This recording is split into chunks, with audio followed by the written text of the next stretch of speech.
welcome to Turn the Page, the official podcast of the Syosset Public Library.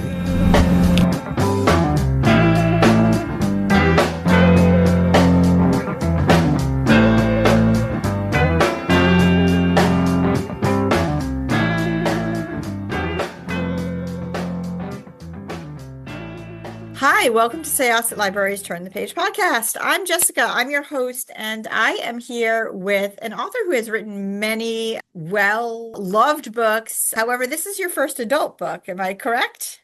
Yes. Yes. I know I spent a while, like the first 15 years of my career in children's. So your middle grade books were super, super popular. And I know like a lot of folks knew you from that and are like super ready to transition to this book, which is so different and so great and unique. Please introduce yourself. Tell everybody who you are and tell us about The Take. Yeah, okay. I'm Kelly Yang. I am the author of, like you said, many children's books and books for young adults. And this is my first adult novel. It is called The Take. It is about two women who decide to experiment with a radical procedure that will change aging. So one of the women is in her 50s. She's a older, very established white female Hollywood producer. She is being a little sidelined at work, being kind of pushed out because, people think that she's kind of, fading out and losing her edge a little bit. She's also really tired of being judged by society for her age. And at the same time, she also learns that she has some free-floating pre-cancer cells in her blood. So she's looking to get rid of those. And on the other hand, we have a young female Asian American writer, struggling writer. She is in her 20s, Maggie. She doesn't know if she has the chops to make it as a writer, and she certainly doesn't have the financial freedom to do so. And so she learns about Ingrid and this job, basically being her donor, being her partner in this blood transfusion treatment, which is a series of treatments, about 10 in total, where they're going to be trading blood. And essentially, Maggie is being paid $3 million for her youth. She's going to have to age, but Ingrid will get to age backwards. And she thinks it's a good deal because she gets mentorship and she gets a ton of money. What a wild concept. And there's like, as you might guess, listeners, tons of metaphor in there. And you read the book and there's so many layers to it. I'm curious where the idea for it came for you. Yeah. Well, the idea came when I was on vacation. I was reading the science section of the New York Times, and I saw an article about researchers at Harvard who had found out that they could do this on rats. This procedure that I'm describing has been successfully done on rats, where the older rat ages backwards, but the younger rat ages forwards. And I just thought immediately, like, it's only a matter of time before they figure out how to do this on humans. Oh my God, wait a second, back up. This is a real thing. It's not only a real thing on rats. People are already experimenting with it in Silicon Valley. So we have Brian Johnson, a tech bro, who he's experimenting with it with his son.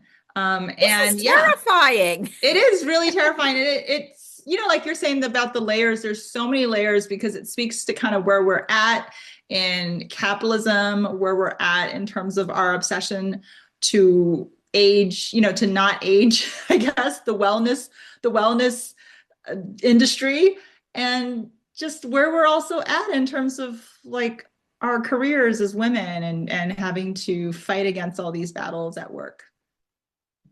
It's just very interesting because every now and then something will kind of come across my feed, like, this will help reverse aging, there's a vaccine that can stop. And I'm just like, oh, okay. The idea, though, of having to trade literal blood and you are, in essence, giving somebody, like, how much is your youth worth? How much is your time worth? Yeah. And Maggie's in a really tough position because she really wants to make it as a writer. Right. Um, she is she's trying really hard. She's kind of given this not so great message from from her mentor in the beginning of the book that Mhm. she's just not experienced enough. Meanwhile, she's living with her best friend and roommate who Right. makes ends by camming for OnlyFans. So, Mhm. it's like it's a completely different struggle that and she's a young Asian woman and her mom is an immigrant. Mhm. Completely different struggle than what Ingrid is going through.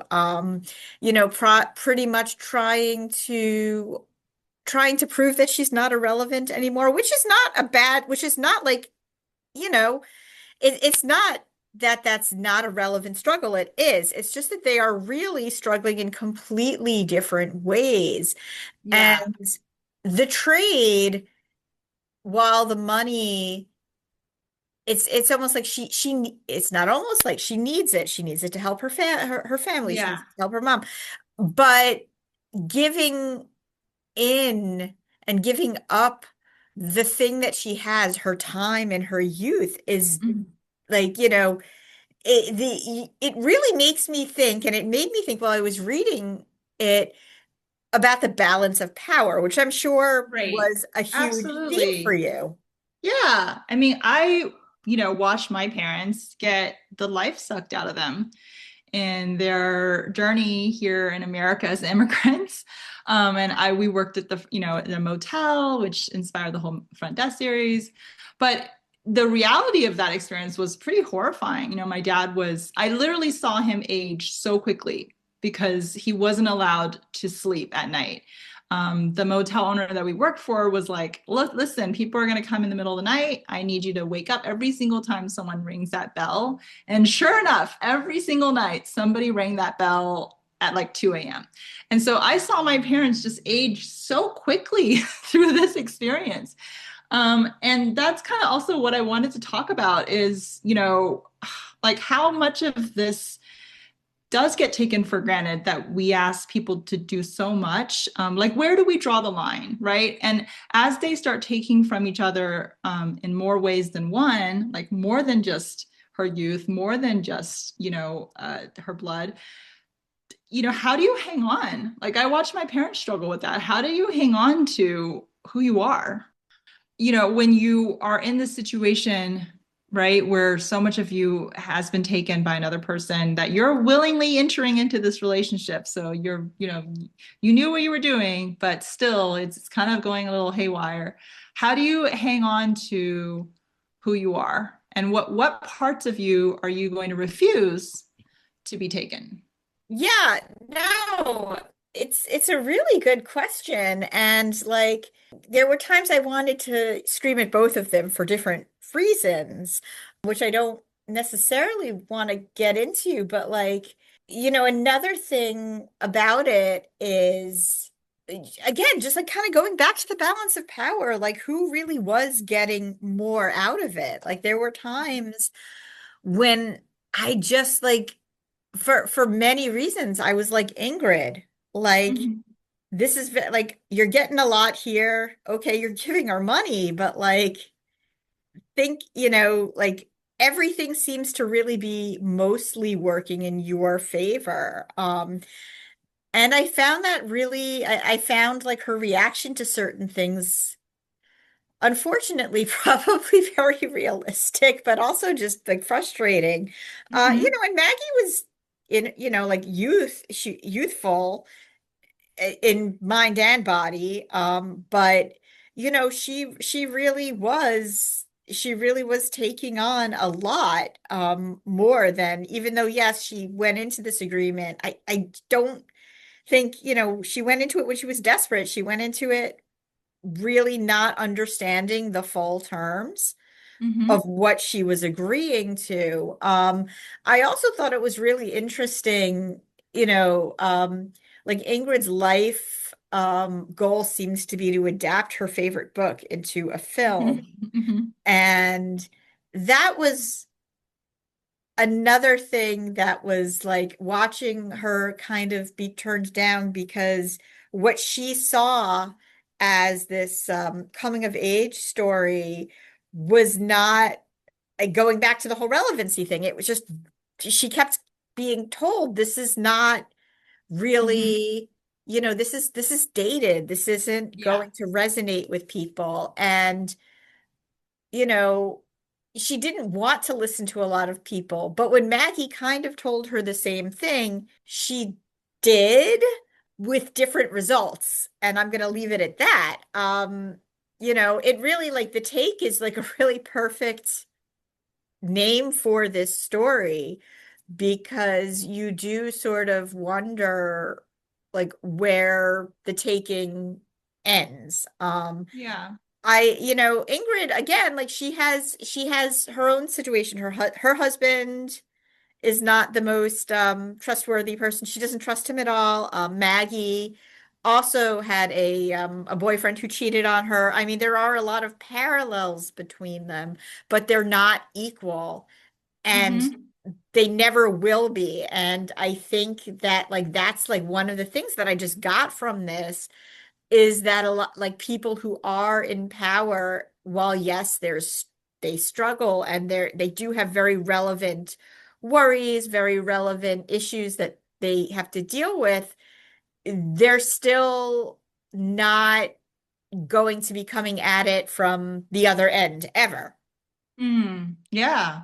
Yeah, I mean, it's meant to make us all feel a little uncomfortable. I think what's fascinating about Ingrid is she does think she's doing the right thing, like all the time, you know? And she does do a lot of good. I mean, with the movies that she makes, she says all these great things. She's really a champion for women and women in Hollywood. But she also, like, in the same breath, has no qualms about just going ahead and exploiting a woman of color. Yeah, she has really interesting relationships with the other young women in the story too. Like there's Camila, who's the young actress that Yeah. she's sort of attached to, another woman of color. And then there's her own daughter, who I found to be a really interesting character in her own way too. And I wasn't like, again, like that was another one I was kind of like I kept kind of going back and forth over Cassie uh as a whole. But I thought that like their parts to play, whether it be a little bit more indirect or a little bit more direct with how the story worked with Maggie and also Willa's side of it. Willa being Hmm. Maggie's best friend who pays her bills by camming. Hmm. It all was like a really interesting mix of just sort of looking at the culture of female friendship and competition and power struggle from just different ends. It really was just a really interesting book. I am absolutely floored that this is like a real procedure in Rats. Oh yeah. Yeah, like now that's gonna be like keeping me up at night. Yeah. How did you find the process of writing an adult book versus having written for YA and middle grade for so long?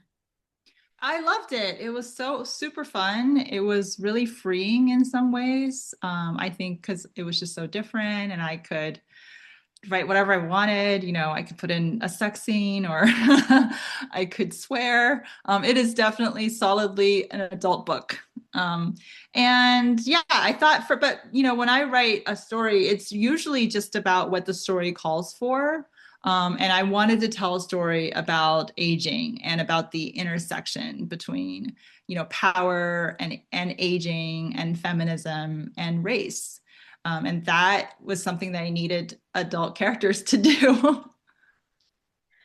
Do you think you will write an adult book again? Yeah, I am currently working on my second adult book, but then I'm going to go back into middle grade. Are you able to talk at all about what you're working on? I You don't have to, obviously. I don't want to, it's only because it's been such a struggle, many, many, many drafts, and I still don't really even know if we're at the end of it yet. So I feel like once I start talking about it, I'll just get, all worked up over, okay, we're like almost ready to sell this thing, but we might not be very ready at all. Well, I really loved this. I think this is like this is a really good discussable book.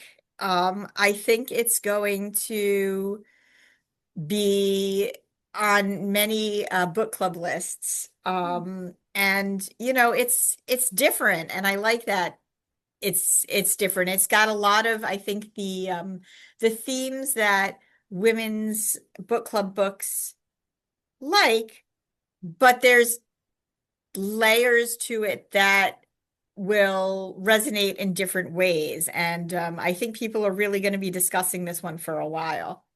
Oh, I hope so. Thank you. That makes me feel so good. Thank you so much. I mean, you just don't know how books are gonna hit with people. I wanted to talk about this experience that I had. I had some really gnarly experiences working in Hollywood, getting taken advantage of as a writer, where I really worried for my own like mental health at certain points, or my abilities as a storyteller. So it was very therapeutic for me to process all that, to work through all that through this book.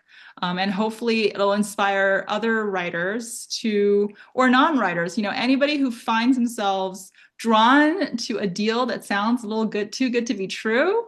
And they are in it and they realize, my parents been there with the American dream. I've been there plenty of times myself, including with Hollywood.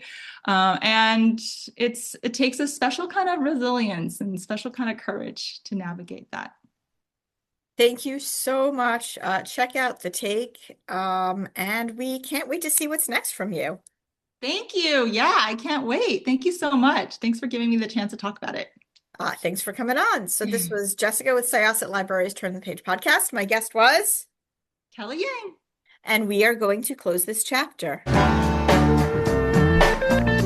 It's time to close this chapter of Turn the Page. Join us for the next episode.